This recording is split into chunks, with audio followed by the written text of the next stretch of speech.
Screw it. We're gonna wrench on some rigs today. The Sherpa.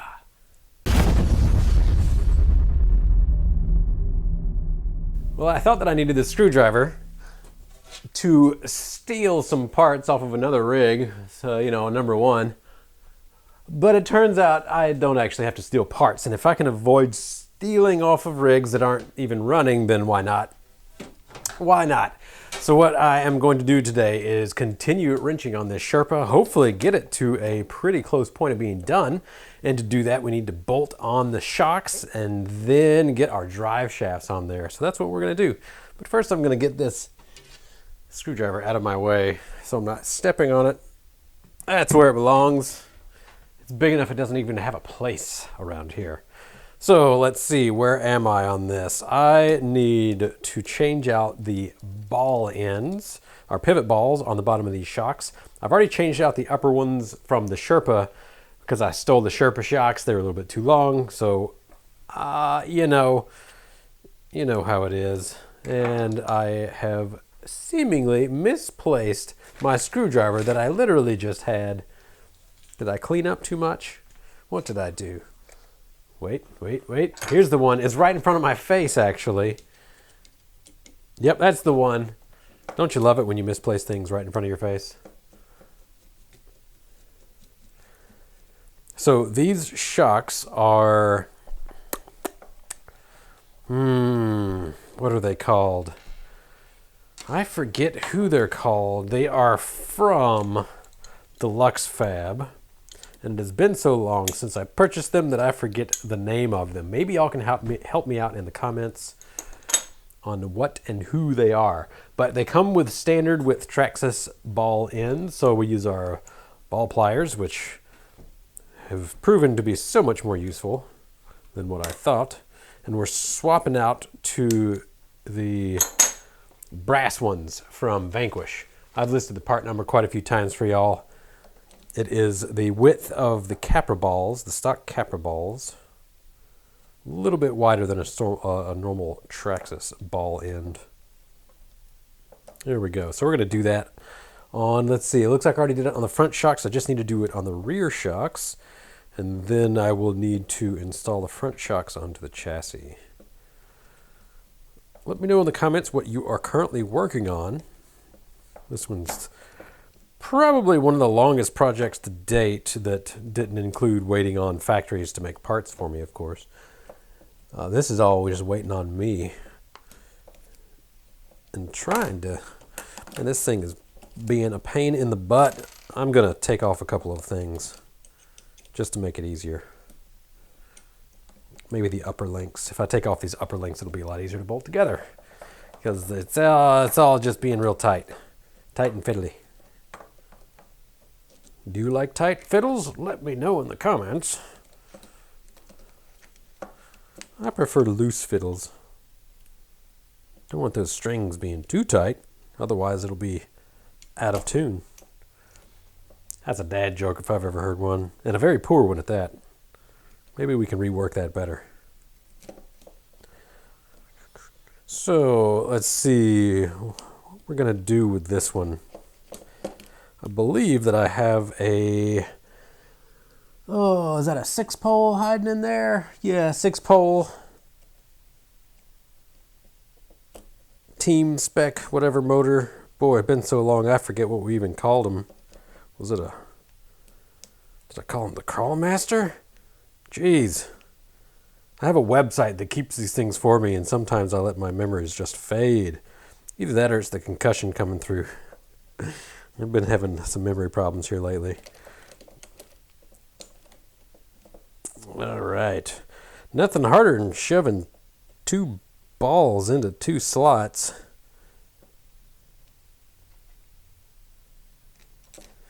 It's taking everything in the world not to make a "that's what she said" joke on that. But I guess I technically just did. But yeah, getting these 2 ball ends into these 2 slots with everything moving around. Yeah, it's a pain in the butt. Why you being so tough? There we go.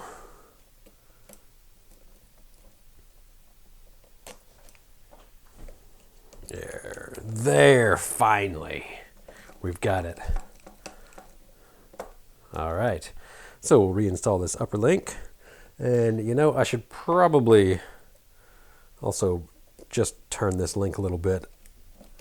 That way it won't impact our lower links. It was just slightly in the way, ever so slightly. Now I'm gonna need my special pliers for this. Again, I have used these pliers so much more than what I anticipated, which I guess that's a good thing. New tools. Always good to actually utilize new tools. Nothing worse than buying a bunch of tools and then not using them, in my opinion. And I know that from experience. Oh no, and I'm losing parts. Come on now. You can do it. Perfect. And that shouldn't affect the link length. There we go.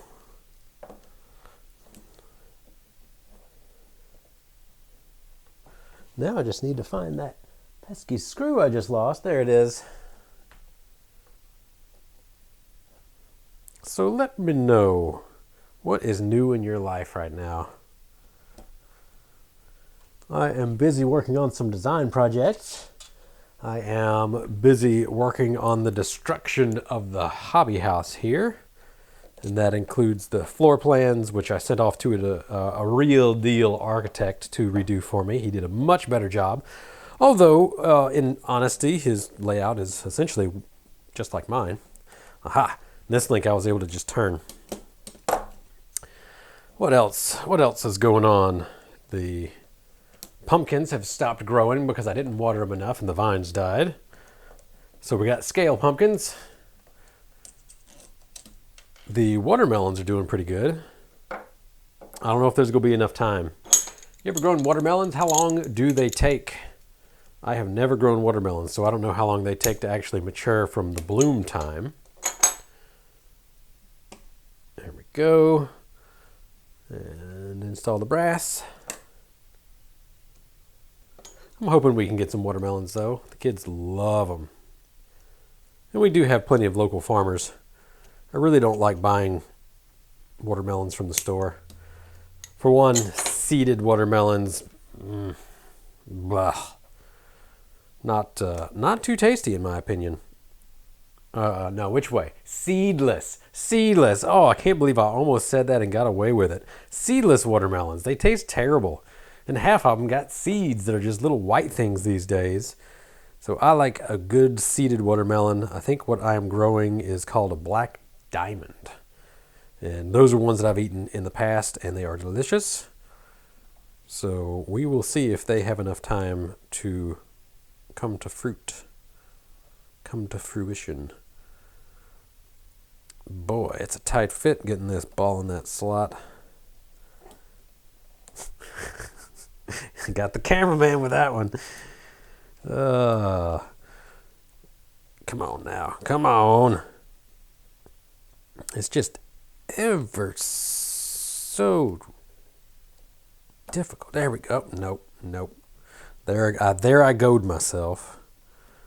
Let's see. What else? What else am I working on in life? Trying to stay sane. That's a problem for us higher primates, I think. I don't really feel that there's a lot of other animals in this animal kingdom that constantly battle with the mental issues that we do. Is this ball too wide? It's not something that I hear very often. There it goes. Now the other one's not going to go in, of course. There's got to be a secret to shoving these balls into the link pockets. There has to be a secret to it. Y'all tell me. Speaking of y'all, that's another thing that I think I'm going to work on. For many, many years, I got rid of my southern accent, and I increased my voice by about a half octave so that people could hear me on the phone and understand what I'm saying. It's called enunciation, I was told. But I am kind of missing having my... I got the other one in and the first one fell out. Perfect. I kind of miss having my southern accent at this point. And you can tell that it is not here because I said southern accent instead of southern accent. Kind of miss my southern accent, y'all. I don't know how I'm going to recover it at this point in life without ending up with some weird Midwestern mutt of an accent. Not sure how that works. So maybe I'll just listen to a bunch of YouTube videos with other Southerners and get back all my slang terms like gee yet. No, you want to? Alright. There we go. How about that? So I got the first one in. I put the screw halfway through the ball and got the second one in. That took way too long. But y'all were with me the whole way, just fighting on camera. Just fighting it. All right. Now then. There's another one. That's something my grandma used to say all the time. Now then. It usually meant that we were ready for something. What? I don't know. Now, on the front. To space the front out. Almost lost my ball. To space the front out from the chassis, I'm going to put another little pivot ball on the inside. That should be enough spacing. We'll see how it does. Shove that sucker right about there. I'm just going to start with the shocks in the almost laid back position. We'll see how it does. Who knows? Do you know? Let me know in the comments.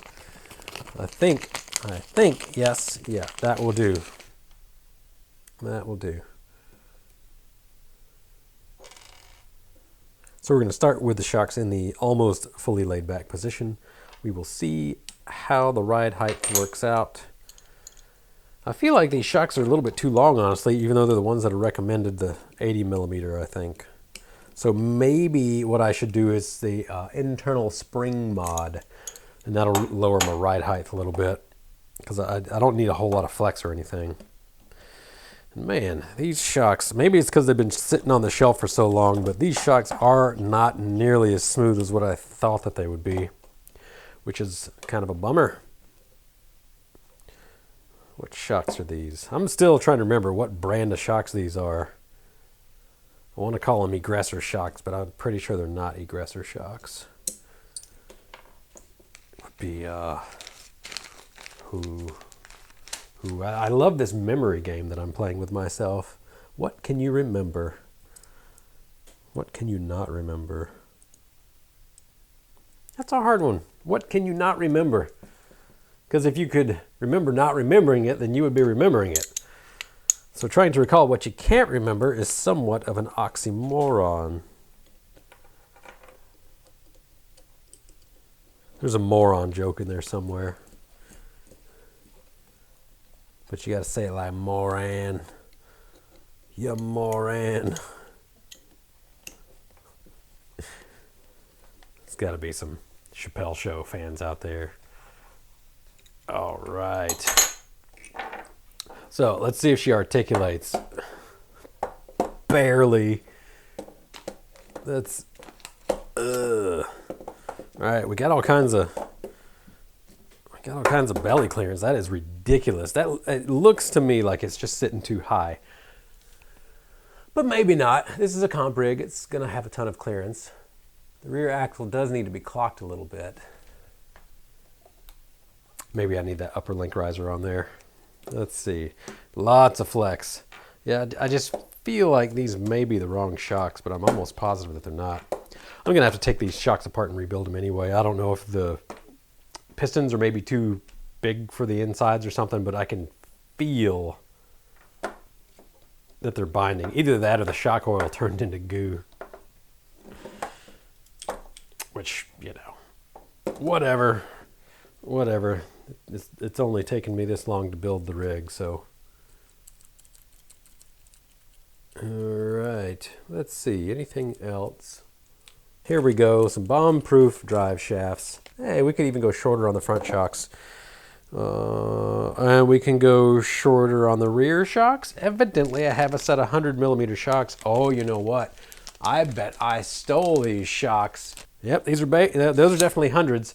Hey, obviously, supposed to have 80s on there. Obviously the ride height is going to be just a little too big, a little too long, a little too tall. Which way would it be? My ride height is too big, guys. It's too big, y'all. It's too big, y'all. Let me get my old voice back on. That way you won't be able to understand half of what I say. And if you can't understand me, then there's no bad advice. How about that? Really liking this Studies and Observations Group Ultra XR knife. Been carrying it daily. Always remember, kids, metal on metal, use some Loctite. Little set screw. Roll it around in the Loctite. Oh, that's definitely not my old voice. Roll it around in the Loctite. So, if life has taught me anything, it is to definitely put Loctite on our cross pins for our drive shafts. This is always what happens when I'm out on some sort of trail ride. I lose one of these little pins in my drive shaft. So now I'm using my old low-C drivers. Nothing wrong with them, they still work. There we are. Now then. Perfect. These low-C drivers are still after, let's see, it's 2021. I got these in 2002. They still have a tight fit. I have been pleased with these low-C drivers. All right, same thing again. Little cross pin holder. Little cross pin. All right, how about that? Our drive shaft is going to be needing to be modified, or I've got to use a shorter one. Yeah, I guess I'll have to use that shorter. Oh man, it's so close too. It's within this sort of length. So close. So I guess I'll rebuild it one more time. And then I'm going to call it good for the day because I only have so much. I only have so much. I only have so much putting together and taking aparting a do that I can handle in each day. All right, I'm going with the shortest one. Mike Rowe sort of voice. That man can sell anything. Matter of fact, I want to sell a Ticonderoga #2 pencil. You know, many words have been written over the years in pencil, but only the finest pencil will work for the best words.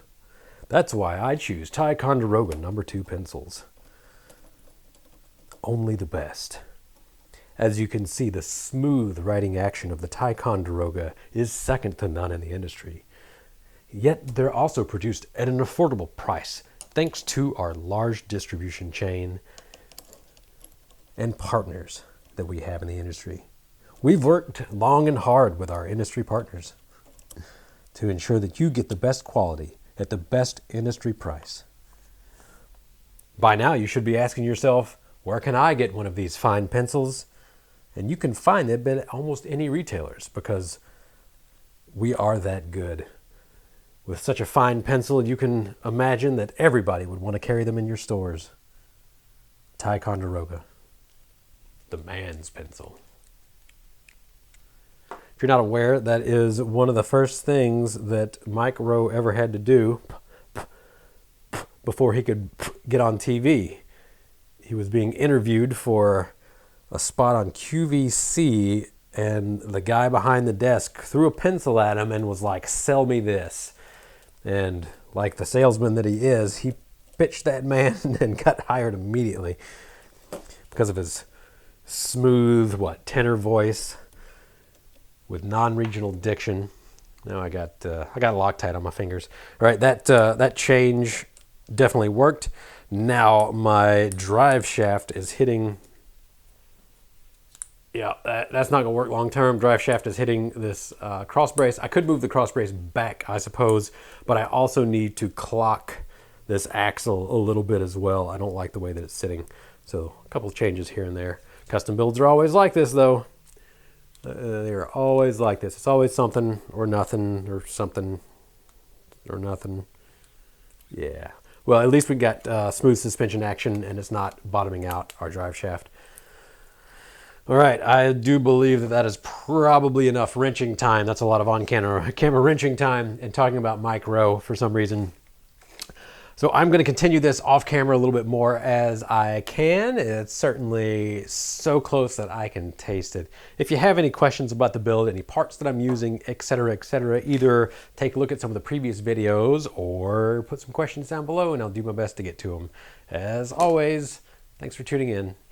Have a good day.